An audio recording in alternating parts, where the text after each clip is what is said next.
Mana shu 3 ta narsaga amal qilinsa, ajrashishlar soni keskin kamayadi deb o'ylayman.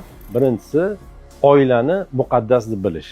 Ilgari shunaqa bo'lgan, oila bu muqaddas deb bilingan, ajrashish masalasi umuman xayolda bo'lmagan. Ikkinchisi, ilgari naql bo'lgan er-xotinni urushi, doka-ro'molni qurishi.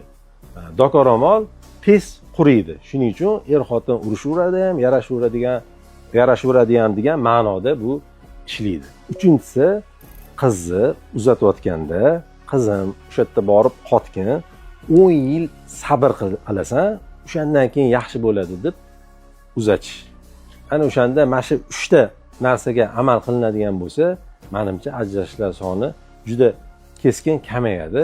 Chunki o'zi begona uyga borib yashaganda, u yerda u joyga moslashib ketish uchun 4-5 yil kerak bo'ladi. Hozirgilar bo'lsa 1-2 yilda uyga qaytib keladi.